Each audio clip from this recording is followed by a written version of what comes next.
Hi there. Hi. Hi, good evening, and welcome to my class. You can call me May. That's MAE. May? Uh, your name, is it Brasumos? Is that right? How do you pronounce this name? Oh, this is just the name that I use in my email. My real name is Philip. Philip. Okay, hi, Philip. Hi. So nice to meet you. Is it your first time here in Verbling? Yes. It is. Okay. As you said, you want to practice your speaking skills, right?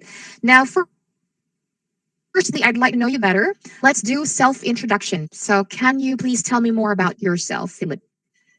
Yes.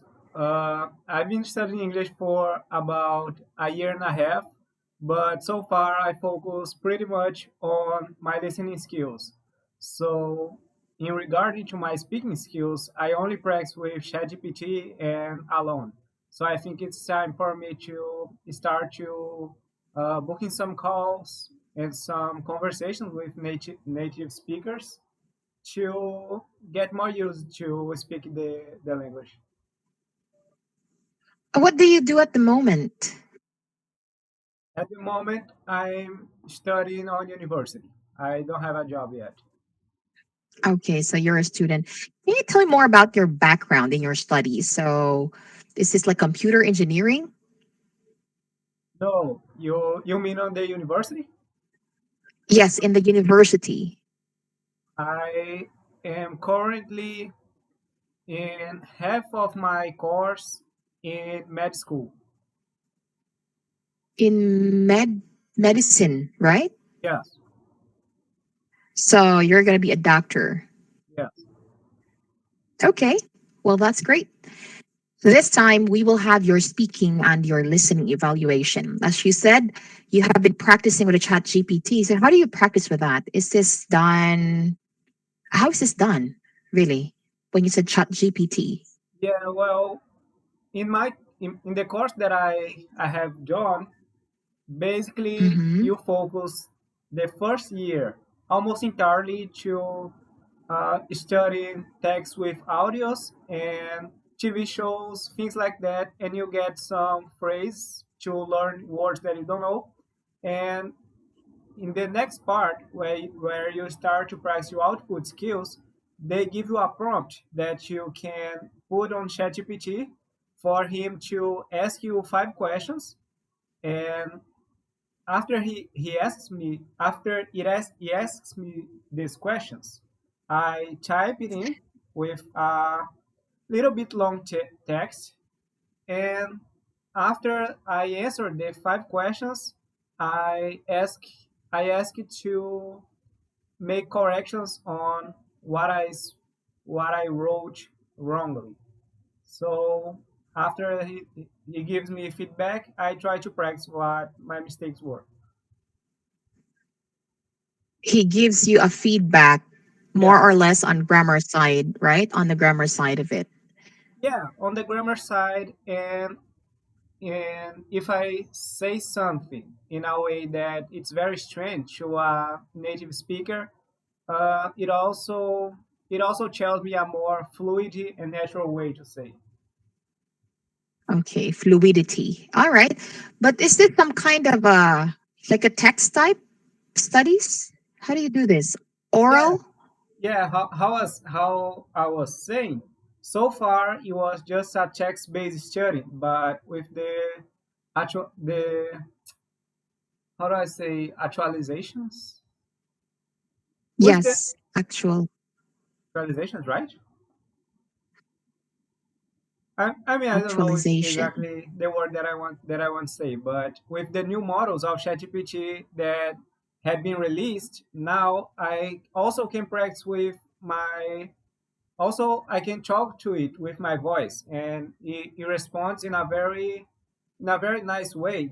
But it already helps a lot, but I guess it doesn't it doesn't replace a human being yet in this aspect. What about the quality of human voice? Is this almost near to the human voice? Yeah, is very good. And they also release a note on their website saying that it will be even more realistic in a couple weeks. Like it will be like an Alexa, but a lot better because it is smarter and it will have a response time that is very short. Like if I ask you something, your brain process almost immediately and respond in a millisecond. And the OpenAI promised that in a couple weeks it'll be kind of like this. The response time would be instantaneously. Okay, I see. So, can you tell me more about your focus? What do you want to focus on? Improving your expressions, pronunciation, intonation? Yeah, I guess a little bit of all of those things. Like I I think I started to get a little bit of practicing and speaking the language, but a lot of times I don't know if what I'm saying is the way a native speaker would say. I, like it makes sense in my head, but I don't know if other people will talk like this or if sounds a little bit strange and Strange. Mhm. and So it's more onto expression corrections and also expanding your vocabulary, your yes, expressions. Okay. yes. Do you have a chance to use English language on a daily basis? I don't really have a natural use for English, but I I try to create them in a lot of ways, and verbally is one of them that I pretend to start to use. But it's your first time. Have you ever tried any other platforms before? Let's say I try Schema Talk. I Mhm. tried I talk, but it was kind of a long time ago. Okay. How was your experience? Yeah, I mean I I liked the idea, but at the time I didn't understand English almost at all. So it didn't make too much sense for me to try to practice my speaking when I didn't even have my listening on point. I understand that part. So, you know what is English is a two-way process of improving yourself. It's not just on how you speak, but rather also how you listen to and how you perceive the statement of other people. Yes. Mhm. Okay. So, anyway, we are going to have an evaluation with your listening skills today. I will play here a short video, and what you have to do is listen carefully, and you're going to discuss. I know that we only have a very short time, but our lessons will be a combination of article discussion and also some, I will provide some listening activities that you would have to listen shortly before the class. Okay. Okay. So for now, let me go ahead and play this. And what you have to do is to summarize, okay? After Yeah. Okay. watching. Wait, give me a sec. Okay, there you go.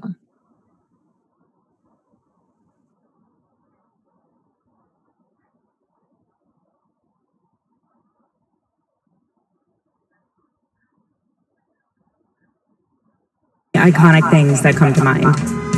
But before the yellow cabs and hot dog stands, New York was known for something else: oysters. From the 1600s through the 1800s, New York was booming with them.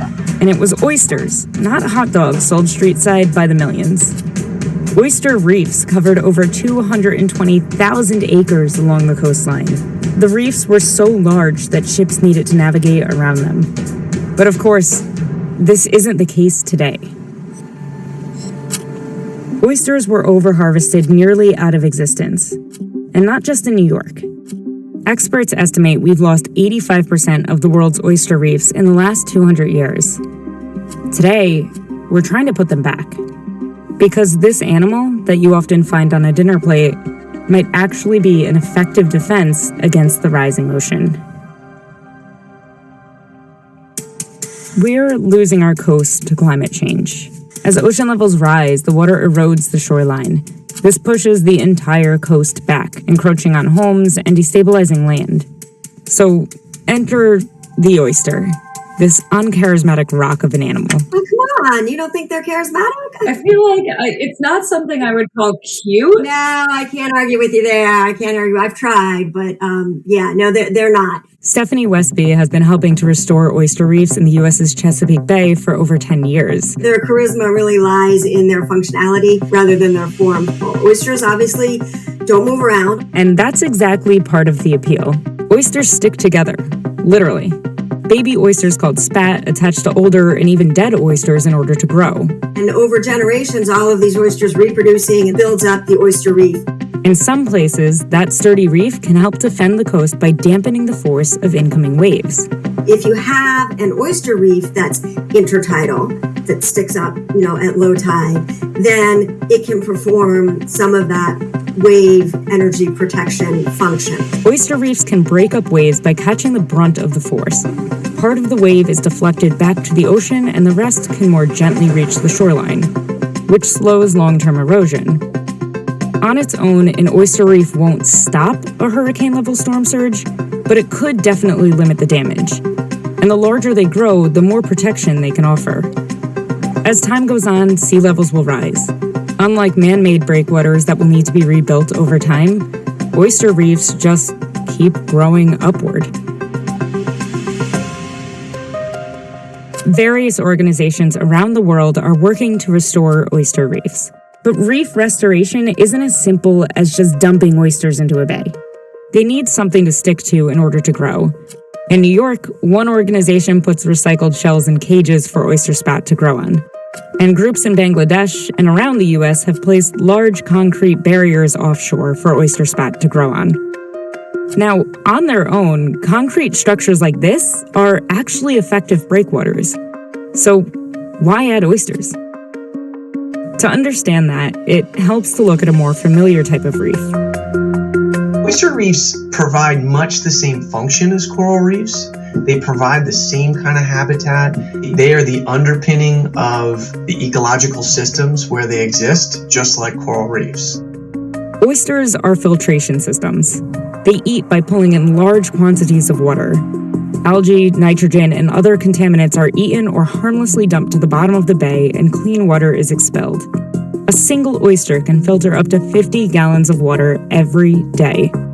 As the water clarity improves, seagrasses start to grow. Fish return, and other sea creatures make the crevices in the reef their home. They are this aggregating, reef-building, hard structure. And so if you look at the way we try to deal with reducing erosion right now as a society, for the most part, we put rocks, big pieces of concrete. We set up more or less walls to try to slow the rate of waves, reduce the wind-driven erosion, that type of thing. Oysters can serve in that capacity in many ways, but bring added advantages.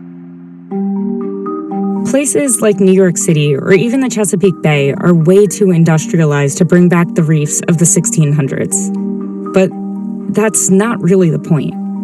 I don't think we can put it back just the way it was. I don't think that's necessarily a realistic goal. But I think we've got a great opportunity when we start thinking about multiple benefits and the different kinds of needs of society, whether it's to reduce wave impacts or offset nutrient inputs or generally increasing the health and resilience of the bay. Resiliency against the rising oceans isn't as simple as undoing the mistakes we made in the past. We don't live the way we did 200 years ago, and the world looks very different. But what we can learn from oysters is that restoring one species from the past can create a chain reaction to a more sustainable future.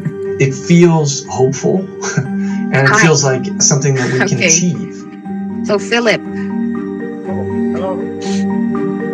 what was that about? Yeah, I didn't know that before. It was very interesting video. And am I supposed to say what I understood about it? Yeah, of course, you should. That's the only way I can evaluate you, or I'd be able to evaluate your level with your listening skill. So, as I understood, oysters are very useful to avoid flood because it provides protection, a mechanical protection and a chemical protection. Like apparently there was a lot of oysters in New York in the past, and it doesn't have this that much anymore. Mhm. And the people try to put rocks in the place that there were oysters, but it doesn't work as effectively because oysters also provide a chemical change in the composition of the water, which results in a more clear water, and it makes more oyster reefs to grow. So that there is kind of two ways to protect with oysters. And when you put rocks, there's only one way, that it is the mechanical way. I think it was basically this. So, what are the benefits that we can get from the oyster? How can oyster further prevent soil erosion? I I mean the water is very is very is a very powerful erosion factor. Erosion Erosion erosion. factor. Okay. Water is a very powerful erosion factor. So if you protect the coast from the seawater, it indirectly protects the soil from erosion. Indirectly. Okay. So, I know that in Brazil you're surrounded with waters, right? Yeah. And how do you think has your seashores changed in the past few years, or let's say in the past decade, 10 years? I'm not really sure because right now I live in a place that is close to the sea, but only because it is the place of my university. Native my native city doesn't it's not close to the sea at all. It's kind of uh inner place. Inner, inside, inland, right? Not in the, not outside, not in the coastal areas. Inner, Yes. you said inner, How should I have said? inland, Inland. inland, right? Okay. So, why do you think your government cannot adopt this way of restoring back your seashores? Is that possible for them to adapt this? I think they might not even know about this since I just learned about it now. But I don't know, maybe they just ignore it. Okay. All right. So I think you're good. And we'll be talking about different issues, say, for example, economy, environmental, science, AI, development, and a lot of different topics to discuss with. As I can see, you are in the upper intermediate level. And I just want you to further improve your way of retelling stories like this. Okay. I like, Mhm. All right. yeah. So let's go ahead and give you a text here for us to explore more with your speaking skills. So give me a second. There you go. We will talk about the summer camp today. Have you ever joined a summer camp in the past? Summer camp. Can you describe to me what is a summer camp? Okay, let us go ahead and check this out here. I'm going to give you this text. Okay.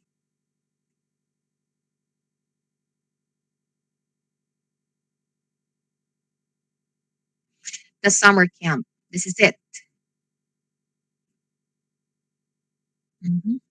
So I'd just like you to read this first so you'll have an idea what a summer camp is. Okay? Let's go ahead and do this. Should I read out loud or in my head? Sure, you can. You can read loudly.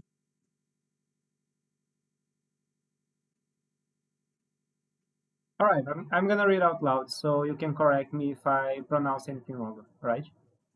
Mispronounce if I mispronounce some words. If I Sure. mispronounce, right? These kids stays.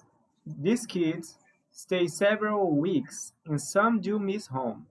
You might expect it to be the really young ones who feel like they're the most, but it's actually the 10 to 13 years old.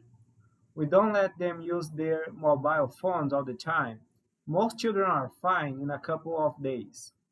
At the end of their stay, it's amazing how many come and thank us because they have had a great time. It's not just the children who get lonely. We get parents who are on the phone the whole time asking how their children is getting on, which is quite unnecessary. Often their son or daughter will be busy playing games or doing something else. Okay. Now, what do you understand here? What is the main idea of this text? The main idea of this text is to describe in a general way how does a summer camp work. And apparently the kids are stimulating to not use their phone for them to do some normal kids activities like play games in real life, but their parents also make their parents end up making the same mistakes their kids are doing of spending too much time on their phone. Okay. And if you happen to be the coach in a summer camp, what do you think can be the most challenging part about it? If I'm right, if I'm what? Yeah. If you happen to be the coach in this summer camp, yes. What do you think can be the most challenging part about it? Yeah, I kind of agree with this text. I think kids are more easily educated than adults. Like if you see the parents making the mistakes you're trying to avoid, it's it's harder to teach the kids to do differently from them. Okay. What can be the most difficult part about it? If you will happen to host, okay, summer camp with 100 children in the camp, yeah. What do you think can be the most challenging part about that? If we're talking about a lot of kids, like 80 or 100, it might be very difficult Mhm. to keep an eye on all of them, especially if they're young or Yes, yeah. I mean, if they are below 18 years old, it must be really hard to keep an eye on all of them. I surely agree. If they're like 10 to 13, and I Yeah, think these children are fond of exploring as well as fond of bullying each other. So yeah. you better be careful with their safety, right?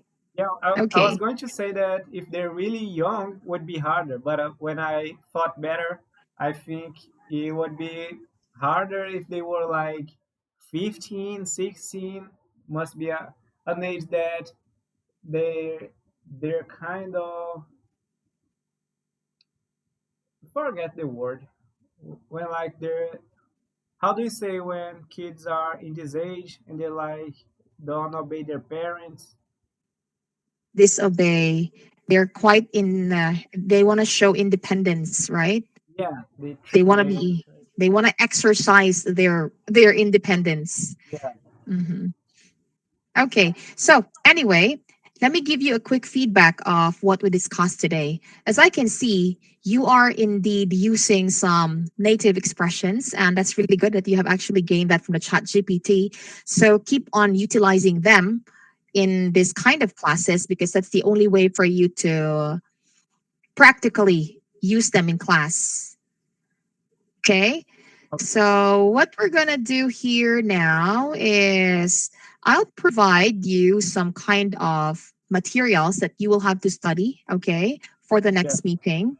That means you are going to prepare for it in advance. That way, the next meeting will be focused on discussion, okay? yes, okay. Right. So, Philip, do you have any questions from our lessons today? Only one. I What is it? can book